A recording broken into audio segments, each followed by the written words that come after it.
over here, and we're going to go over the basic functions of the Cox 8 flexion distraction table today. Give you a general overview of the anatomy and the function of the table.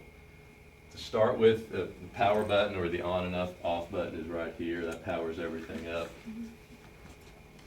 Face paper. There's no face paper holder, so you just take a piece from the roll. There's actually a little sticky rubber square in between the two cushions, and if you push it down, it'll actually hold there. Ah, no one ever took the plastic off of it. Brand new table, there we go. Okay, so that's an interesting piece of rubber there, and that'll hold the paper in place so it doesn't slip on the patient. And if that gets a little funky, if it gets a little paper ingrained in it, you can peel that off. Just bring it to a sink with a little light soapy solution and put it back on, and it'll be like brand new. All right, so let's start from the back of the table and work forward. Ankle restraints, very easy to use, just a simple Velcro closure. Whenever you put them on as snug and as tight as you possibly can. The ankle rest has a release where you can lengthen it or shorten it, and there's just a little chrome bar down here. If you pull it towards you, you will then disengage the lock, and then you can move this to numerous different positions. Tiller bar function. We will have a slide that goes over the different tiller bar functions, but we may go over some of that as well. Caudal section, thoracolumbar section, cervical section. All right, the break or the release to the caudal section can be approached on either side. Whenever you go to approach the break to release it, you must stabilize the table. We stabilize it by putting the knee or the thigh against the table, and then if you're going to hold the tiller bar, make sure it's cinched down. You release it by pulling it up that way. Okay. And if you'll release it slowly, it'll gradually release and give you an idea of how much tension you actually have. Okay.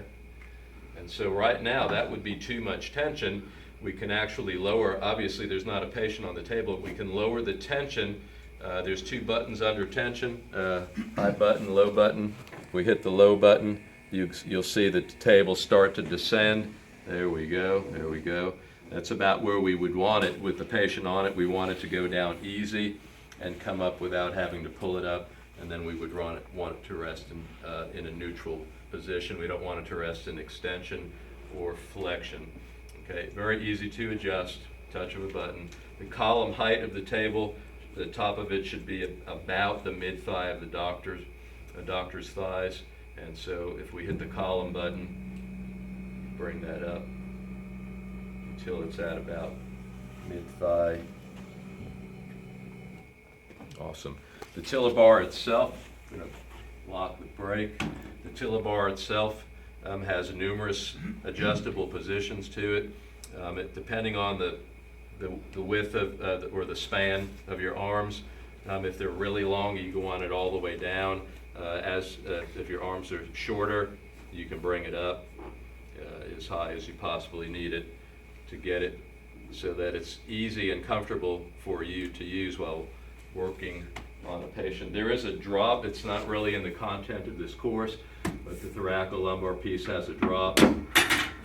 As such, the tension in the drop could be adjusted through this knob here.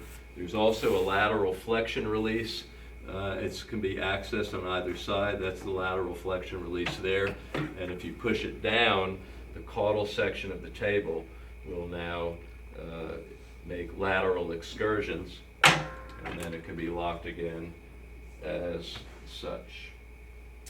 Alrighty. As far as setting the tension so that it is appropriate for a specific patient, we're going to use the numbers to the far right of the control panel. And the basic formula is for 150 to a 200-pound individual, you're going to set it at 5 right there. So if you hit the tension button, you'll see the numbers start to come up. All right, so right there is 5. So for a 150 to a 200-pound individual, we set it at 5. All right, for every 25 pounds above that or below that, we go up 1 lighted position, okay? All right, so if the patient weighed 225 pounds, we go up 1 lighted position, which you'll see is right there. If they weighed 250 pounds, we would go up another lighted position, okay? And the same thing is true for a drop in weight. If they weigh 175, we go down 1 lighted position. I'm sorry, if they weigh 125, we go down 1 lighted position. If they weigh 100, we go down 2 lighted positions. Okay. So that's the basic formula. General overview of the cervical headpiece. Tilla is adjustable to get the correct angle, and then the width of the face cushions is adjustable this way, okay? These levers, which control y-axis flexion and lateral flexion, you can see if you turn them counterclockwise, they will unlock, and then